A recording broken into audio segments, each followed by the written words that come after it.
satu, ibarat pohon kebugaran memiliki ranting pertama, yaitu adalah meluangkan waktu buat melakukan aktivitas gerak. Yang kedua, mau meluangkan waktu buat mengatur pola makan. Dan yang ketiga, mau meluangkan waktu buat beristirahat. Ya, jadi sekali lagi teman-teman, itu yang harus dilakukan. Ada satu kata bijaksana yang mengatakan adalah bahwa kualitas diri kita adalah kualitas komunikasi kita. Kualitas diri kita adalah kualitas komunikasi kita. Kualitas komunikasi kita adalah kualitas pertanyaan kita. Pertanyaan kita terhadap siapa? Biasanya terhadap diri kita sendiri.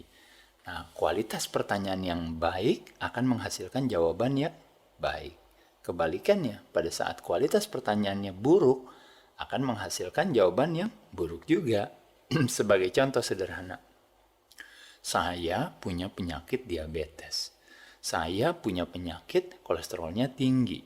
Saya punya penyakit juga ada jantung juga. Tekanan darah saya juga tinggi. Kualitas komunikasi yang jelek atau kualitas komunikasi yang kurang baik kepada diri kita biasanya adalah, kalau begitu berarti saya mesti makan obat apa ya? Oh, berarti tensi mesti makan obat ini. Kalau urusan gula darah mesti makan obat itu. Kalau urusan jantung mesti makan obat yang itu lagi, yang ini lagi, yang itu lagi, dan sebagainya. Itu adalah komunikasi yang kurang baik. Coba kalau kita rubah menjadi komunikasinya adalah, apa yang bisa saya lakukan untuk merubah hal ini semua? Maksudnya apa?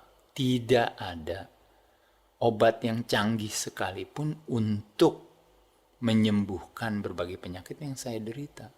Tapi menjadi obat yang begitu canggih pada saat dimana kita punya pola hidup yang lebih sehat. Teman-teman tahu gak tadi, dari berbagai penyakit-penyakit yang bisa dibilang penyakit-penyakit yang paling populer antara lain misalnya jantung koroner, tekanan darah tinggi, kanker, stroke, LDL yang tinggi, diabetes, dan sebagainya, itu sebenarnya disebabkan oleh apa? Disebabkan oleh kadar lemak kita yang berlebihan. Karena apa? Karena pola makan kita, pola hidup kita. Ya, kalau kita mau berbicara soal pola makan atau pola hidup, kalau teman-teman tahu, pertanyaan sederhana kira-kira apa sih yang mempengaruhi pola hidup kita sehingga tidak sehat itu? Ya, macam-macam. Kurang olahraga, makanannya nggak teratur, mungkin merokok, mungkin mengkonsumsikan alkohol yang berlebihan, mungkin juga karena ada faktor-faktor seperti polusi, radiasi, virus, bakteri, dan sebagainya. Tapi kalau kita lihat sekali lagi ya teman-teman,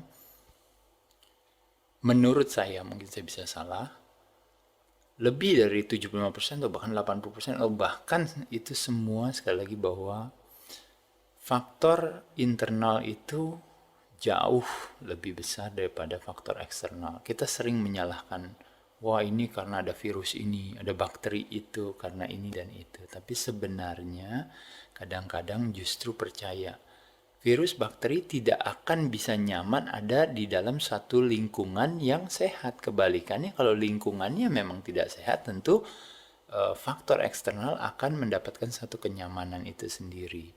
Jadi kalau kita berbicara gaya hidup sehat, dalam hal ini faktor internal, yaitu pola makan kita, olahraganya bagus, istirahatnya cukup, dan sebagainya, maka penyakit yang ada dari luar untuk ada di tempat kita juga nggak semudah itu. Jadi ada istilah yang mengatakan tanah Indonesia begitu subur. Jadi kalau misalnya dilemparin, dimasukkan biji-bijian saja, katanya sudah langsung nanti tumbuh sesuatu. Kenapa? Karena lingkungannya nyaman, memungkinkan untuk segala sesuatunya tumbuh.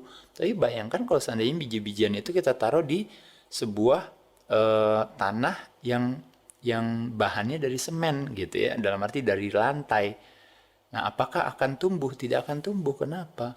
Karena lingkungannya tidak welcome terhadap apa yang dilemparkan ya, atau apa yang diterimanya. Jadi oleh sebab itu, konsep sederhana, pada saat tubuh kita lingkungannya sehat, maka faktor eksternal itu akan jauh dari kita, tidak memungkinkan kita. Jadi nggak usah takut untuk tiba-tiba, aduh saya takut nih ketularan flu dengan ini, dengan itu ya. Tentu saja pada saat dimana pola hidup kita yang tidak sehat. Makanya kenapa kita takut ini, takut itu. Tapi pada saat dimana kita tidak melakukan aktivitas olahraga, kita tidak takut. Dimana pada saat kita tidak mengatur makanan, kita tidak takut dan sebagainya. Jadi percaya atau tidak, kualitas komunikasi yang baik pada saat kita bilang, oh berarti saya harus merubah pola hidup saya coba mengatur apa yang bisa saya lakukan. Oh, apakah saya sudah berolahraga? Oh, kayaknya saya harus olahraga. Olahraga apa yang baik buat saya? Oh, mengkombinasikan aktivitas pengencangan otot dan juga melatih kekuatan otot jantung saya. Aerobik aktivitas, latihan pengencangan otot, latihan beban dan sebagainya. Oke. Makan gimana? Oh iya, makan saya harus teratur tepat waktu. Oh, saya harus memikirkan sumber dan penyajiannya. Saya juga harus memikirkan waktunya, tepatnya. Saya juga harus memikirkan jumlahnya dan sebagainya.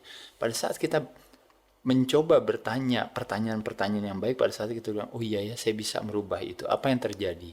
Begitu kita merubah pola hidup kita, dan pada saat kadar lemak kita pelan-pelan menurun, pada saat itulah ternyata penyakit-penyakit yang tadi ada, satu persatu malah pergi dari kita. Jadi sekali lagi, fitness sendiri atau aktivitas pola hidup sehat melalui aktivitas kebugaran itu sendiri yang punya 3 cabang tadi, yaitu mengatur pola makan, olahraga dan istirahat, justru akhirnya akan menjauhkan kita dari sakit dan menjadi obat yang begitu canggih. Jadi fitness adalah is the best medicine itu sendiri ya. Jadi sekali lagi buat fitness mania, buat teman-teman semua, mulailah kita menerapkan pola hidup yang sehat.